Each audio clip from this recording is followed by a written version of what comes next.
You're watching Fugitive Red Eye, and welcome to episode 2 of Monthly Movie Recap, where I talk about the movies I've watched throughout the month, and haven't really had time to make a video on in and of themselves, and frankly I wouldn't maybe have enough to say just doing a video about those movies.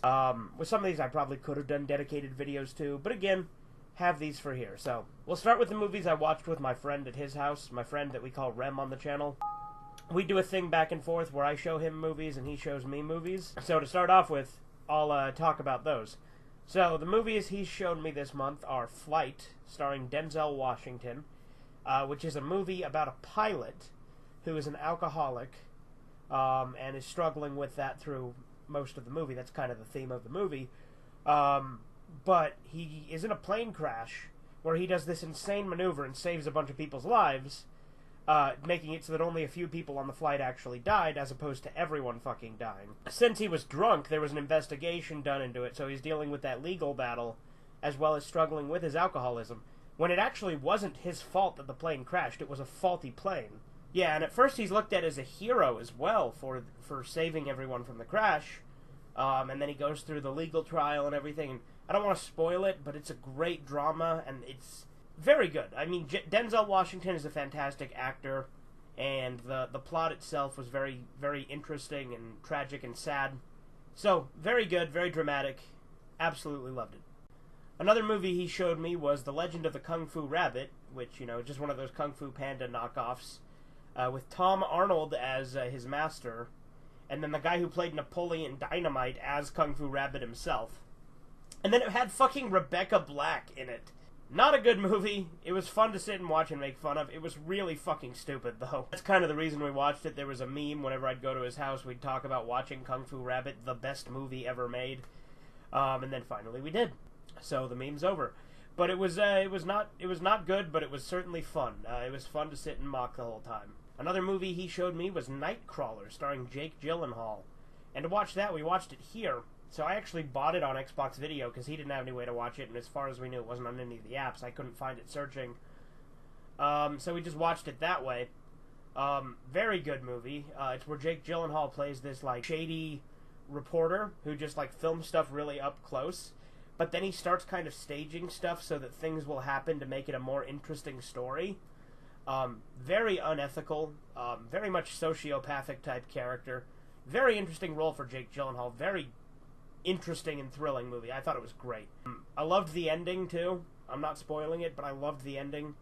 And it's a nice change of pace for the kind of ending you would normally get for a movie such as that. But yeah, very good movie. I thought it was great.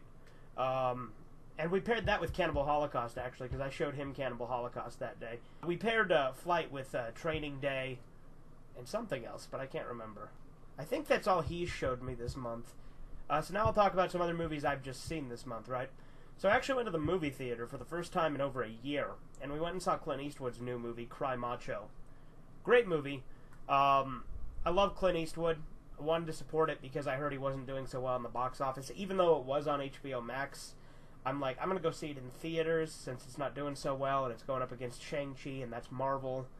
And I haven't seen that because, frankly, I have no interest in seeing any more Marvel movies because there's just so goddamn many. And I don't want to support Disney, really. Like, there's just a bunch of reasons I don't want to see those movies. But anyway, that's beside the point. Cry Macho, I really liked it. It's about Clint Eastwood going down to Mexico to bring back his boss's son. A bunch of stuff happens along the way that make it have a lot of issues with that.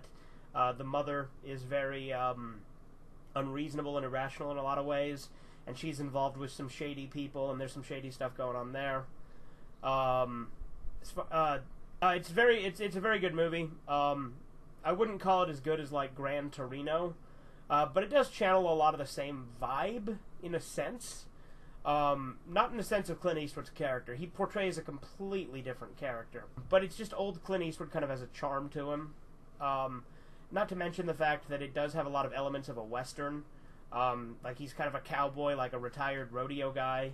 There's horses that they break in, and there's stuff like that. So it does kind of go back a lot to some of Clint Eastwood's roots, I feel, with some of his Western roots, so that was really good, too. Yeah, I really liked that movie. It was good to go to the theater again. Haven't been to a theater in ages.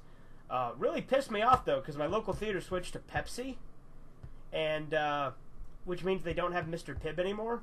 They also don't have Dr. Pepper. So not having either of those, I had to drink Pepsi. And if you've watched my Red Eye Raw series, you know that cola has this really gross aftertaste to me now. Like, I can't really tolerate it very much. That said, I still drank it. It was fine.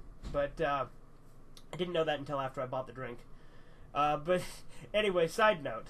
Other than that, with my other friend, the one we call Ethan on the shit show he appeared in, we went to his house and I've seen Anaconda, Anacondas, and then Anaconda 3. We're going to watch Anacondas 4 at some point as well, but Anaconda, really good. I like that movie a lot.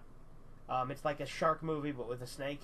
But it actually has really good characters and an actually good plot. The second one, in all honesty, the characters are kind of bland. I didn't really like them that much. It was a fine movie, like the plot was interesting enough, but none of the characters really stuck out to me except for the monkey. And then with Anaconda 3, it was fucking terrible, but it was great because of it. Like, we were watching it and mocking it the entire time.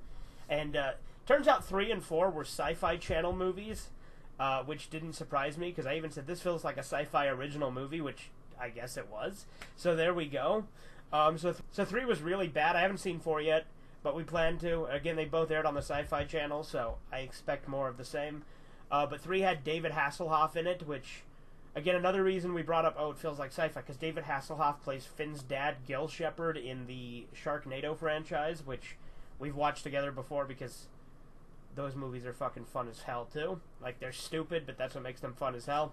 They're also satirical, I think, of shark movies. At least that's kind of the vibe we get from it. But anyway, watching Anaconda 3 had so many questions raised. Originally, we questioned because they say that one of the snakes is pregnant, right? And we're like, don't snakes lay eggs? And so I looked it up, because I'm like, wait a minute, I know there's at least one breed of snakes that gives live birth. Turns out it's anacondas. So that actually wasn't a plot hole. They just didn't explain it, which I guess they had some faith in the audience in their movie that had a lot of other issues. Like, they had a .38, right, like a revolver, and it didn't have a fucking hammer.